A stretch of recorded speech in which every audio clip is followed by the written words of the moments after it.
Yes, Muhammad was married to Aisha when she was 6 years old. Now we will respond to a video where a Dawa YouTuber tries to explain why this was supposedly acceptable. Bro's claim is that in Islam, marriage isn't about age. It's about meeting certain criteria. Let's see. First of all, Islam doesn't give a specific age for marriage, and therefore we have specific criteria instead. The first criteria is that both parties that are getting married must have reached puberty. That's simply not true. Islam doesn't require puberty for marriage. Let me explain. Surah At-Talaq 65:4 clearly lays out the waiting period, or iddah, for divorced women. It mentions 3 groups: those who no longer menstruate, postmenopausal, those who still menstruate, and those who haven't started menstruating yet, meaning prepubescent girls. So it's not permissible to consummate a marriage with a girl who hasn't menstruated yet. Iddah only applies if the marriage was consummated. If there's no intercourse, there's no waiting period. So how can a prepubescent girl have a waiting period after divorce unless the marriage was consummated?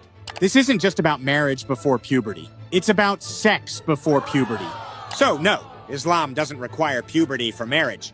Yup, the video should end here because his main premise was very much a girl has to reach puberty as the criteria for marriage in Islam. His whole video was grounded in that idea. The rest of the video, even if I hypothetically agree that his puberty argument was valid. So keep that in mind. Just because someone has reached puberty doesn't mean they're ready to get married. Like mental maturity, for example, which brings me on to my next criteria for marriage. In order to get married, a wali of the girl has to approve of it, and that's usually the father. Anyways, I mentioned the approval of a wali because usually they know if she's mature, if she's responsible, if she's ready for marriage, not only physically but also mentally. Let me get this straight.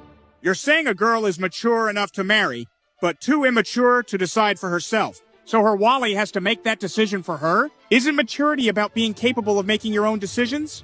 Here, what you're really admitting is that puberty does not equal emotional maturity, which means Islam allows girls to marry when they aren't fully mature. Therefore, the wali's involvement doesn't solve the problem. It exposes it.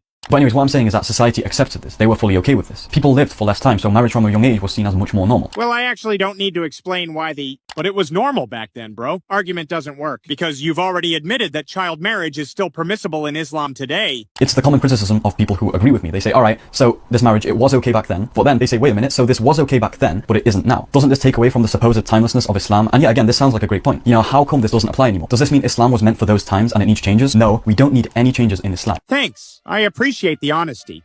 So let's step back for a moment. 1. Islam doesn't require puberty for marriage, because the Quran explicitly permits it in Surah At-Talaq 65:4. 2.